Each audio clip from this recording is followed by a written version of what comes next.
Hello, everybody. Welcome to Away Games, a Chicago Cubs and baseball podcast hosted by two comedians who love the Cubs but live in New York. My name is Adam Mamawala. I am one of them. I am not in person with Kevin this week, but here he is in a computer screen. Kevin McCaffrey, everybody. Hey everybody! Yes, we are not in person this time. We're back to Zoom stuff, but it's weird how now with podcast world things sound better when we're not around each Oh yeah, other. this will be better than our in-person recording where we Yeah, sounded like the compound. No free yeah. ads. We did sound like the compound, and it is bananas. The compound sounds like the compound, but it makes sense that it does with the year Ian Happ's having. By the way, Ian Happ, heat check. My man has been on fire for the last 2 weeks. If you listen to this show and follow us, by the way, on Twitter and Instagram at Away Games Pod, if you've listened to this podcast, you know we're rooting for some statistical oddities, or not oddities, but just sort of baseline levels of respectability. And one of those is Ian Happ getting to 200. He's up to 195 on the Don't look now. meter. Don't look now, Mr. Mendoza. He's coming for your ass, Mendoza.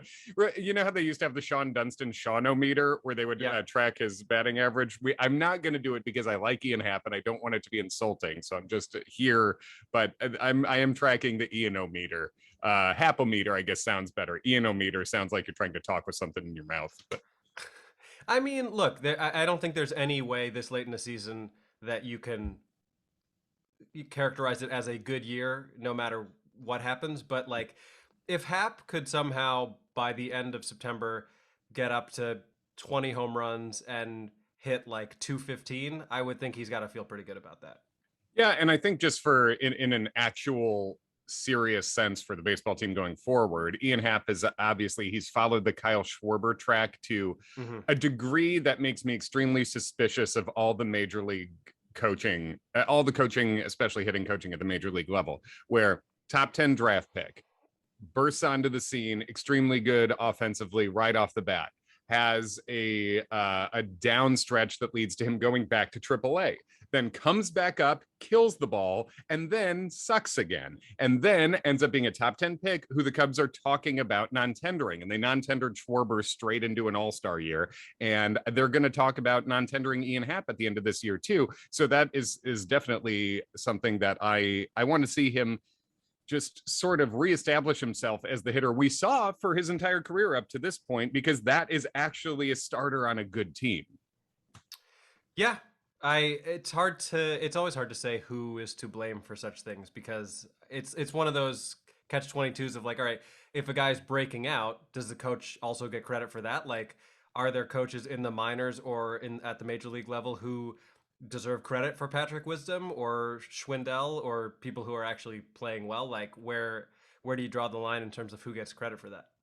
Yeah, no, I think that's a good point. And I think the answer has to be like, it's sort of impossible to know how much credit a coach should have. But if I've said this before, but if coaches exist, we have to assume they mean something. So that means there should be some level of accountability between if the coach and the player and what we think the player's natural baseline is. And the Cubs Major League hitting coaching and development has done a great job overseeing the worst downturns in a lot of players' careers who had established success before that. So it's hard to say. But as we look at this, it's like, and we talk about people to be excited for going forward, and like your boy Frank Schwindel has come up and been great. Schwindel's hit the ball really well. His strikeout rate is weirdly low, and he's showing power. That these are all good things. He's 29. Ian Happ is 27. That's another thing to remember too. Like Ian Happ, not only, I mean, we're getting excited about excited in sort of a relative way with this team, but Michael Hermosillo is up, and he was killing the ball at AAA. Well, Michael Hermosillo is 1 year younger than Ian Happ and has nothing of the track record of Ian Happ. So, I mean, while we get excited about possible other breakouts, we have this guy right here who's been terrible for most of this year, but has sort of been leveling off lately in Ian Happ. And if the Cubs are going to contend next year, Ian Happ should be, he would almost have to be a huge part of it.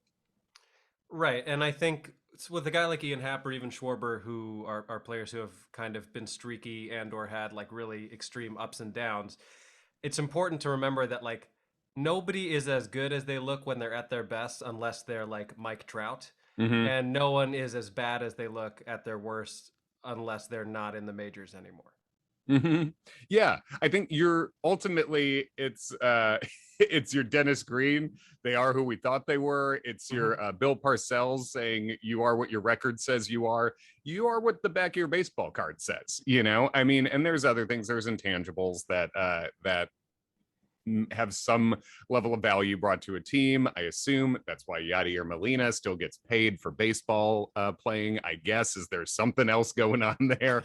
But ultimately, from an offensive standpoint, certainly you just are what the numbers say you are at the end of the day. And we can have analytics that can be like predictive and that say you're getting unlucky because you're getting BABIP'd and stuff like that. And that can be true to a point. That might tell you that better or worse is due, but ultimately the production is what it is. So yeah. Well, and it seems like the Cubs have had over the past, I don't know, 3, 4 years, a not insignificant number of players who end up having decent years stat wise, but get there in a funky way, which can be difficult to put together a winning streak when like one guy's really hot and someone else is scuffling. And sure, at the end of the year, they end up hitting 250 with 25 homers, but one of them was hot in May and the other was hot in August. And so it just didn't quite line up at the right time.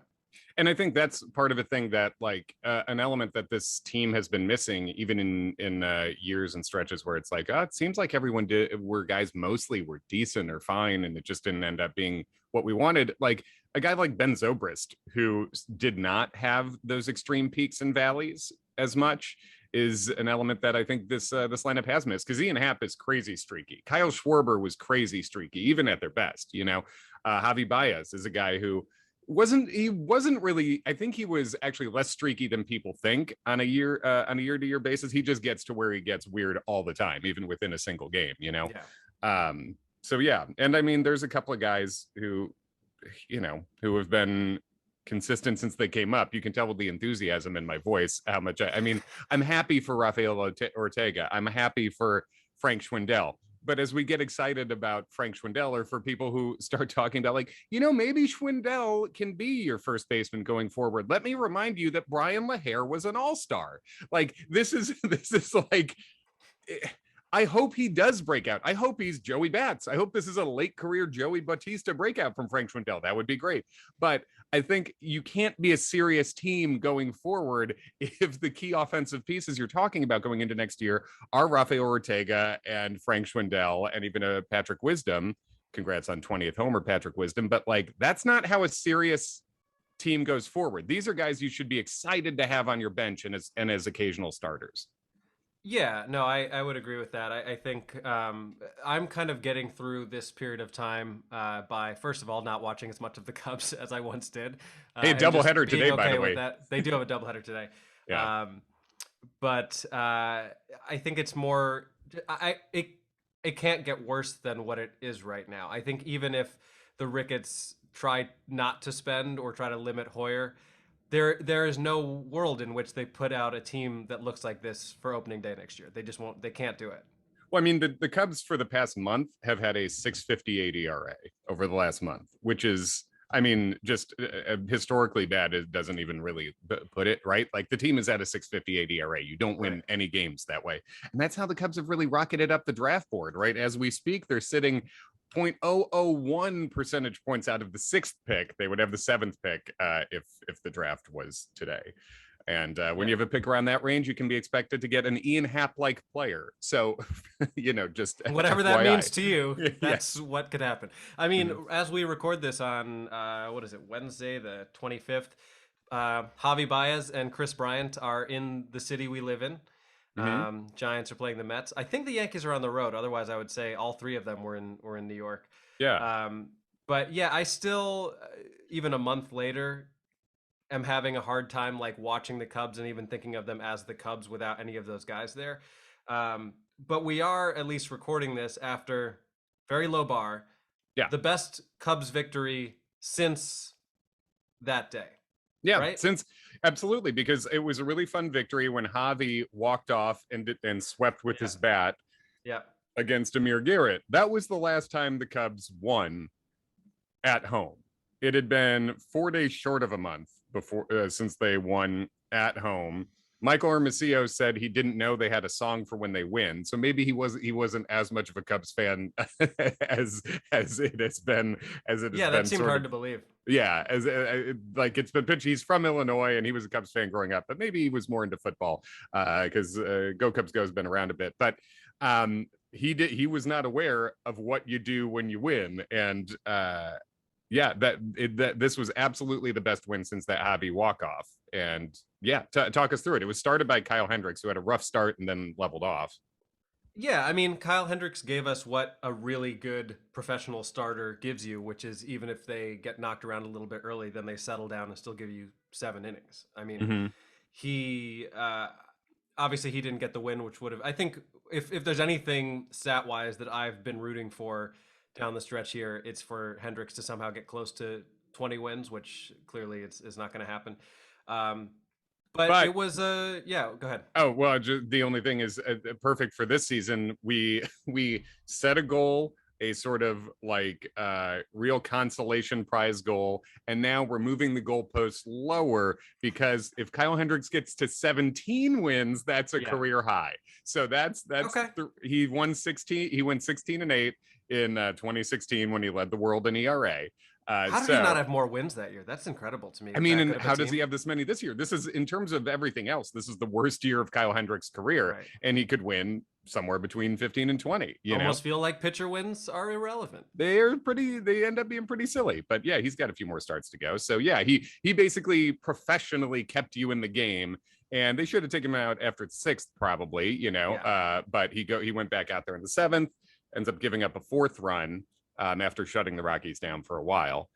And yeah, and then the But comeback then, I began. mean, just some clutch hitting. I mean, David Bodie unfortunately grounded into 2 bases-loaded double plays, which has got to be incredibly frustrating. It was basically a replay of the exact same swing. It was just like kind of rolling over it. I assume he hit it hard because he's David Bodie, but like Right, but very easy that's 6-4-3. Yeah. but it's just been the same story with David Bodie for so long, where he hits the ball harder than almost anyone. And I have been, previous to this year, very much a bullish on David Bodie, a believer Yeah. because he has that skill. And you just hammer it into the grass and it doesn't do you much good, and you end up leaving the game with more outs than you had at bats, and that sucks. Right, but I mean, so Bodie grounds into his second bases loaded double play that gets the Cubs to within 1 run. So there's a runner on third, 2 outs. I think this is bottom of the seventh or bottom of the eighth, and Michael Hermosillo, who other than the home run in Cincinnati had really not done a lot since being called up, hits a clutch double. 2 strikes too. Two Yeah, strikes. really, really nice piece of hitting. And then Ortega, as he has done really since he's been called up, just absolutely clobbers a ball and pimps it just immaculately. Yes, a great job pimping that homer. Knew it as soon as he got it. It was one of those things where off the bat, it looked very well hit, but I was wondering if it was hit too much on a line to get out. Mm-hmm. And seeing his reaction to it made me be like, oh, I think that's gone. He really knew it. And I mean, at this point in the season, there's guys who knows if this is a hot streak for Ortega, or let's say from a baseball perspective, Ortega's been hammering righties. He can't hit lefties, but you could have an Ortega Hermosillo platoon of sorts that could be useful. Possibly, we have to see how Hermosillo hits left-handers, but Ortega seems like he can hit righties at a decent clip, Yeah. and that might not be a fluke. But no matter what, it's cool to see guys who finally get their chance at the major league level and then get a moment that they'll never forget, a moment that they'll be able to show their kids forever, that they just got to experience. Hitting a walk-off homer at Wrigley Field is such a cool thing for anyone to get to do. Right, and that's kind of the secondary storyline that we don't think about as much as fans, is like, we're all very bummed out right now, and I think a lot of people are somewhat emotionally checked out, and clearly Wrigley has not been as packed as it has been in recent years this time of year. But yeah, these guys are still getting to play major league games at Wrigley Field. Patrick Wisdom is still crip walking as he warms up, and he's looking damn good doing it. He is, and he's reached 20 home runs in ultimately Yeah. not that many at bats. Patrick Wisdom, he's crip walking, looking good. People are very thirsty about him physically on the internet, and go ahead, get after it. Forget I would say waxed vaxxed hot guy summer, but we know the Cubs are not terribly vaxxed, more vaxxed than they were before, but still not at the threshold. Yeah, I mean, but that's watching the Cubs play the Rockies, who we all just saw last week in Colorado, felt a little good to see what is Bard, right, in the ninth Daniel inning. Bard. Yeah, not get it done against the Cubs. I mean, I think by the transitive property of baseball, that makes the Cubs better than the Padres. I'm just saying. I mean, And he you know went through what? the top of the order, got Uh-huh. outs in That Colorado, and couldn't get Ortega out. That's very true. And I mean, unfortunately for the Padres, they have been playing about as well as the Cubs Yeah. as of late, which is too bad. Which puts the Reds into currently Mm-hmm. the second wild card spot. So If we'll that see. means Castellanos resigns, I am gonna lose it. I know that's a thing. It's like that's what I've had that thought too. Like, oh, that might make Castellanos less likely to sign with the Cubs, but the Cubs didn't give the guy an offer, so it's like I don't know what Yeah, I don't know. Who knows? It's who knows what they're going to do going forward. But I think we're stuck on hoping for things that would just be giving blind faith to even the Cubs even trying to do. I mean, if we had a Bucks Suns NBA Finals, can we at least get like a Reds Mariners World Series? That would be fun. That would be just full who gives a shit, and like like teams. I would say both teams who hadn't won ever would be ideal. Because the Bucks had one, but it was back when Lou Alcindor was in the building, Mm-hmm. so it had been a long time. But yeah, you get your Mariners, and I would say, I mean, the Brewers are the main team I'm thinking about that hasn't. I guess the Padres haven't won either. So let's say Padres, because I'm not gonna be rooting for Padres Mariners World Series would be just delectable. Yeah, that would be I'm very only fun. okay with the Brewers making the World Series if they lose in excruciating fashion. Yeah, if Josh Hader gets walked off like a bunch of times, that would be okay. But yeah, that was a fun game on Monday to watch Ortega walk off and watch these dudes celebrate. Well, you were talking about, it's sad that we're talking about it. This, I don't think this is what you and I thought we would be talking about at this time of year, but a Hermosillo Ortega platoon. But along those lines, like of the guys on this team, how many do you see being a part of the future, and how many do you want to see as a part of a future that the Cubs have in any capacity, like whether that's off the bench or whatever? Mm-hmm. Like in a perfect world where the Cubs actually spend money and try to at least do some like stopgap signings until these 16-year-olds grow up. Right. Who of this current group do you want to see stick around, and in what capacity? Well, a guy we haven't mentioned yet, but we saw in the Monday game as well, Manny Rodriguez. Manrod is a relief pitcher who might really have something. He's throwing 97-mile-an-hour power sinkers. He mixes that with a 90-mile-an-hour slider and 97 to 100-mile-an-hour four-seamer. So, I mean, like Manny Rodriguez, for instance, is a guy who you could see being a reliever on a good team. And there's a few guys like that. Rowan Wick, for instance. Is another one who has been back up just kind of recently. He was missing for a while, but that's a guy. And I mean, and as from the position player side, it's still the guy out of the position players here. Wilson Contreras on the IL. Obviously, I've been a big proponent of extending Contreras for a while. Kyle Hendricks, same thing. I do not want to see the Cubs do one more reload and dealing like both of those guys this winter, for instance. I have no time for that. I think it's Ortega, Wisdom, Schwindel, Hermosillo, and Happ are guys, as far as what this roster is right now, that you could see in some fashion on a winner. But as I've said before, the one thing that Jed Hoyer has proven to me he may be okay at is finding bench pieces. But he's built the whole team out of the bench. So you can't do that. And on a good team of the names I just gave, like maybe half of those guys are able to actually be on the major league roster regularly. Right. I would still be Yeah, in in favor. the why don't we build the whole plane out of the black box scenario? I think Jed Hoyer traded the wings and the engine in Yeah, July. yes, exactly.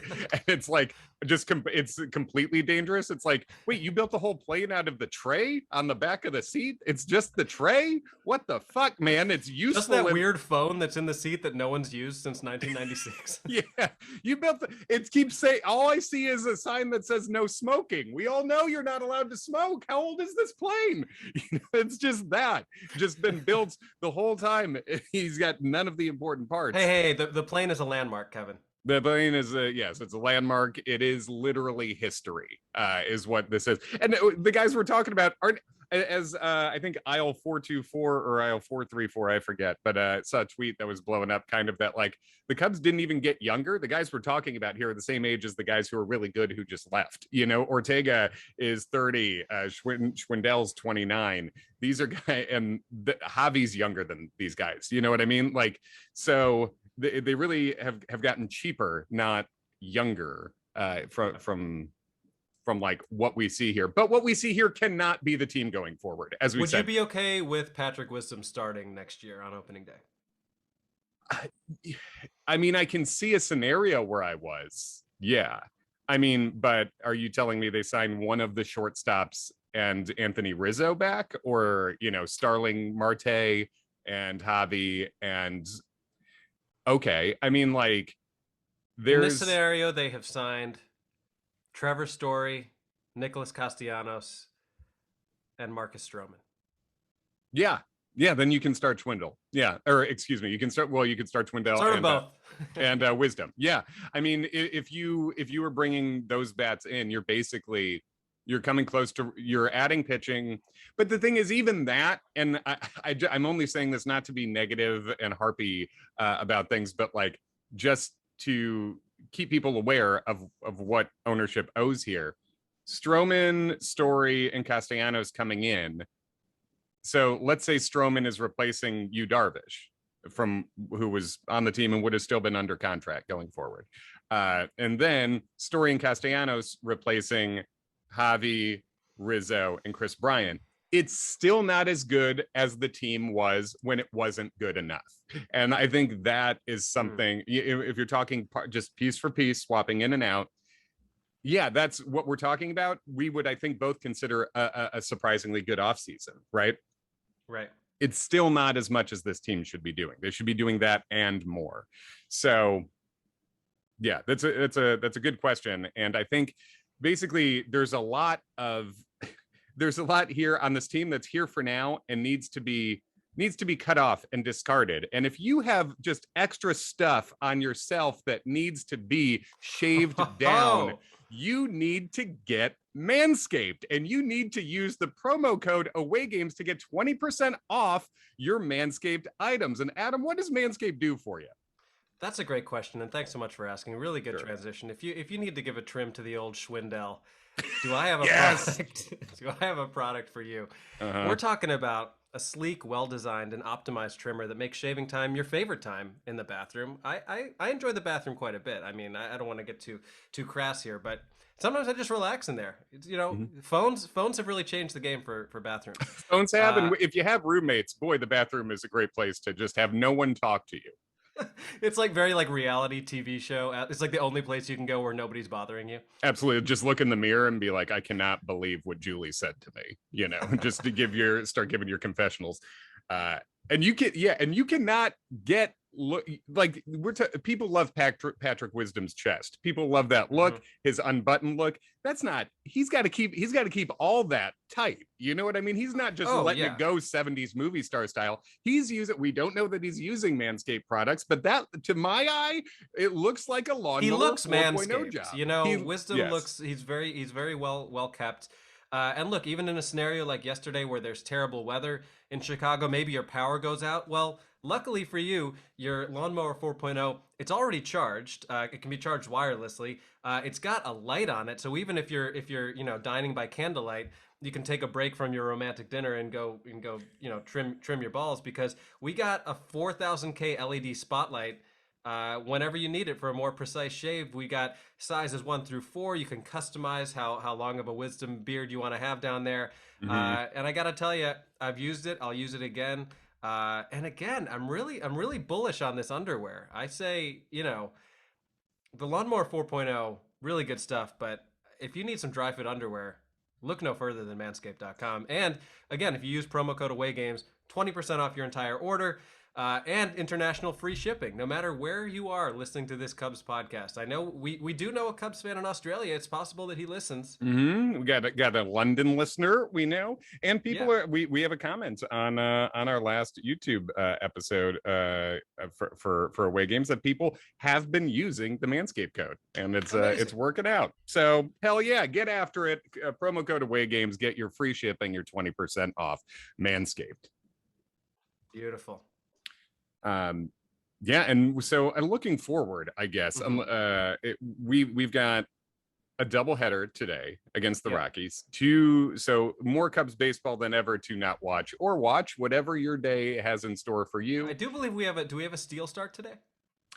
Maybe we have Justin Steele, and Keegan Thompson is up. He made his first major league start last week too. So these are things we're looking at going forward. We've got a Davies and a Steele. A Davies and a Steele. So yeah, these are, I think we've got Steele. Looks like he's going against Austin Gomber, a matchup of lefties. Austin Gomber, you might remember, is the headline piece who went to Colorado in exchange for Nolan Arenado, for Christ's sake. These are the deals big market teams should be making.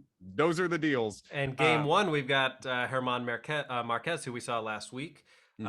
He had the runs, and hopefully the Cubs will score some runs. Now we're talking. Now this is just absolutely the accurate and good and surprising wordplay. Excuse me. Let me fuck up saying wordplay. What a meta situation that is that you get on away games better than any other baseball podcast. But Justin Steele, that's exciting to watch. Zach Davies, we're coming to the end of that run. Good luck and God bless Zach Davies going forward. But yeah, Justin Steele, Keegan Thompson, these are things to be looking at going forward, guys. Between those two and Adbert Alzolay, making a rehab start in AAA. Making a rehab start in AAA. These are guys who they're not all going to be starters on a good team going forward, but one of them, maybe two of them might. So these are guys to keep an eye on who have genuine talent. And of those three guys I just mentioned, I think they're all at worst going to be decent major league relievers. And and I do believe there is a decent major league starter or two in there. And that is what the Cubs need almost more than anything going forward is starting pitching to stick. We have enough guys who can be good bullpen arms. At some point, we need a starter to really come up and stick here. Yeah. And do you know who the Cubs are playing this weekend? It's sad to say that I don't. And I know, because you always do. It is the White Sox. So if you're gonna, so who knows? Hendricks is gonna get one of those starts against the White Sox. Keegan Thompson's going to get a start. I think Keegan Thompson's just the kind of guy who is going to relish that. It's going to be, it's the closest thing to like a playoff or contention feel that the Cubs are going to get. And I assume this is going to be at the White Sox because the other series was in Wrigley. Yeah. So that's something to watch this weekend. If you're into it, it looks like Keegan Thompson is going Friday. So yeah, Cubs versus White Sox. And that'll be at least a thing. It's fun to watch. It's fun. If the Cubs can beat the White Sox, that's fun to watch at least. So yeah, I think the White Sox clearly are going to run away with that division, but it would be fun and interesting if sometime in September the Cubs have an impact on the playoff race, even though they're nowhere near it. Like, it's been a long time since we've seen the Cubs in that position, but given what is laid out in front of us, I will take the Cubs, disrupting the Brewers if that can happen, or something along those lines. Yeah, I don't really have any dislike for the Reds, but yeah, just makes someone we don't like sad. That's basically what we're down to hoping for. And looks like the rotation for the Cubs has been announced for this weekend. So it's going to be Keegan Thompson game 1, the ever overlooked Alec Mills game 2, and Kyle Hendricks 3. And Mills had a rough start last time out, but besides that, has been very good since coming back into the rotation. And at some point, the guy's results have to speak for themselves. You know, this is Alec Mills isn't going to be your number one starter anytime, but the results wise, he's out there, you know, and he put up start after start until last start that were good. So yeah. Well, Alec Mills, as we know, he's a victim of his own aplomb. He's a very calm man, much like the old Paul Mooney Chappelle Show thing where he said that Wayne Brady made Bryant Gumbel look like Malcolm X. Alec Mills makes Kyle Hendricks look like, I don't know, Fernando Tatis. Yeah, I think that's a pretty good comparison. So, yeah, so that's what we got this weekend, and otherwise, you know, Cubs are in the chase to get maybe as high as the 5th pick if they're worse than everybody the rest of the way, and they've been worse than everybody for about a month. So it is possible. I mean, I guess at least now we're mentally prepared for at least the end of this season. Like 2018 and 2019 were about as painful as it got in terms of a season ending before it should have. So not that this is better, but at least I'm just kind of resigned to our fate here. I don't know. Yeah. I'm rationalizing with myself. Well, it's I mean, because we're the kinds of Cubs fans who watch, like, to some degree. I mean, even if we're not watching the games, I can't stop myself from following and from reading up on what happened and what's going on and all that stuff. And so we haven't been in this position a long time where it's the end of the year and we're looking for like individual guys to do something interesting to maybe be a part of something going forward. But there's still reasons to watch, but less people are going to the park. The Cubs are still 8th in the majors in attendance. But that is less than almost always. So there are less people. This is maybe a new era of Cubs baseball where they're not going to see bullshit in the middle of a pandemic, but they're not going to see absolute bullshit while the Ricketts literally give themselves plaques to congratulate themselves for the bare minimum of renovating a building they bought. You know, so the bare minimum shit, literally giving themselves plaques in the middle of this as they open a Hall of Fame without Sammy Sosa in it, a Cubs Hall of Fame without Sammy Sosa in it. I'm like particularly offended by that because you were already a Cubs fan, but like the reason I am a Cubs fan is Sammy Sosa. It's just pretending history isn't real. Like it's just, and as I think we touched on this before in our last episode when we were recording live in Colorado, but I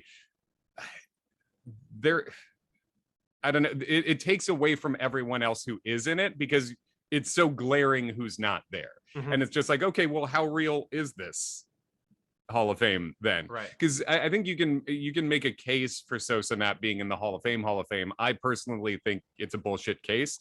You know, if they want to make a separate wing, go ahead, but throw McGuire and Sosa and, you know. Yeah, but a Cubs Hall of Fame without Sammy Sosa, you just look like an idiot. You look like it's I don't know. It doesn't. He's arguably the most famous Cub that there's been. I mean, obviously Ernie Banks is Ernie Banks, and he deserves all the credit in the world. But in terms of like pop culture significance of the past, I don't know, 30, 40 years, who is a more important Cub? Yeah, and what he did while he was here counted. You know, you're mad that he left a game early. We've had guys do worse than that and stick around. You know, so I mean, it's that's bullshit and whatever. But it's sort of par for the course here. And sure, he played his boombox music too loud. And did Kerry Wood smash it? I don't know, but you know what? Unpopular opinion. I kind of dig bachata. I would definitely be the Kerry Wood in that scenario, but you can put them both in the Cubs Hall of Fame. It's fine. So yeah, but I guess point being, less Cubs are going to the less Cub fans are going to the games right now, and it makes perfect sense that they are. Why spend your money when they won't spend theirs? Sample size of one. The last time I was at Wrigley Field was the series that Ben Zobrist returned in early. It's like right after Labor Day against the Mariners in 2019. And I am going to Chicago in a month. I'll be there like the last weekend of September. I don't think that I'm going to seek out a Cubs game. I actually might go to a Chicago Fire game at Soldier Field. That's how disillusioned I am. Hell yeah, it's fire season, baby. It unfortunately is because the world is burning, but it's also Chicago fire season, baby. You do a fire sale, I go to a fire game. There we go. That's the away games promise. Anything else to touch on before we get out of here, Adam? I got nothing. I got nothing. They got they're trying to have more than nothing. Much like the Cubs, I got nothing. Yeah, there we go. Hey, everybody. Thank you for listening. Please do, if you need some manscaping, get over Manscaped, promo code away games, 20% off, free shipping. Get after it. That helps keep us going, and we'll keep going. We're gonna keep doing this podcast, and we're gonna keep tweeting and Instagramming at Away Games Pod, and hopefully we'll see you after a sweep of the White Sox. Let's say. Hey, you never know.